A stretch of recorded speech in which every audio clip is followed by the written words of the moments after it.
Detective Sarah Morgan stood at the entrance of the old clock tower, her flashlight beam cutting through the darkness. The ancient building had witnessed many stories over its 100 years, but none quite like the one that brought her here tonight. 3 days ago, the town's beloved watchmaker, Henry Wheeler, was found dead at the base of this very tower. The police called it an accident, a simple case of an old man losing his balance. But something didn't add up, and Sarah knew it. "You shouldn't be here, Detective," a voice echoed from behind. Sarah turned to find David Wheeler, Henry's son, emerging from the shadows. His face was pale in the moonlight. "Neither should you, David," she replied, studying his expression. "Unless you know something about your father's death that you haven't shared." David's hands trembled slightly as he spoke. "I told the police everything. Dad came here every night at night to maintain the clock. He was getting old, probably slipped. Your father maintained this clock for 40 years without a single accident," Sarah interrupted.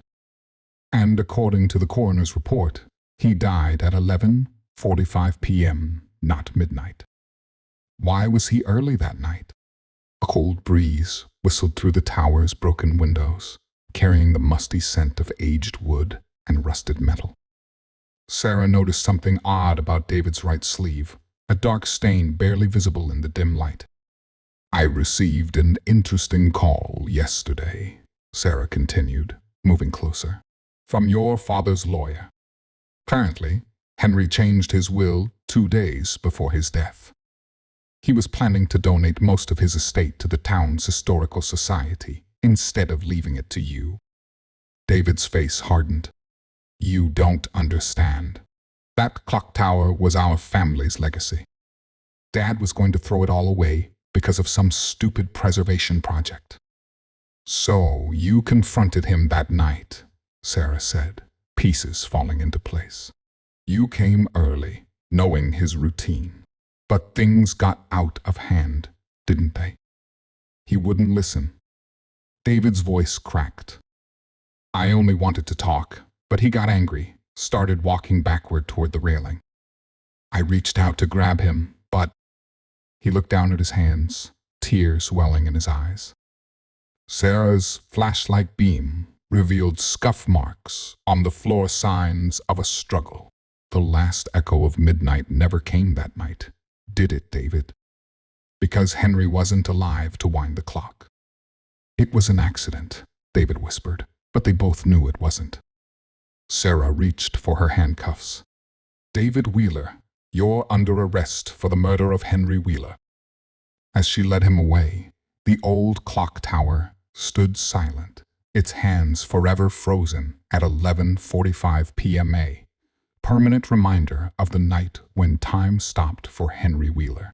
But this wasn't just about a son's greed or a father's death. It was about legacy, about the choices we make when faced with losing everything we believe is rightfully ours. The case would be remembered in the small town for years to come, known as the last echo of midnight. Sarah filed her report the next morning, adding another solved case to her record. The Historical Society would get the funding they needed to restore the old clock tower, fulfilling Henry's final wish. And every night at midnight, when the restored clock chimed again, the townspeople would remember the watchmaker who gave his life protecting its future. The evidence was clear. The dark stains on David's sleeve matched the oil from the clock mechanism, proving he had been there during the struggle. His fingerprints were found on the railing where Henry fell, and witnesses placed him near the tower at the time of death, despite his initial claims of being home. But perhaps the most damning evidence was the clock itself.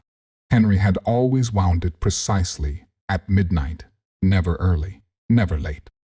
The fact that he was there 15 minutes early suggested he had been lured there by someone he trusted, someone who knew his routine well enough to use it against him. The case taught Sarah an important lesson. Sometimes the most telling clue is a break in pattern, a small deviation from routine that signals something much darker beneath the surface. In her line of work, timing wasn't just about clocks and alibis. It was about understanding human nature and the desperate choices people make when they feel cornered. As she closed the case file, Sarah glanced out her office window at the clock tower in the distance. Its newly restored face gleamed in the morning sun, keeping perfect time once again.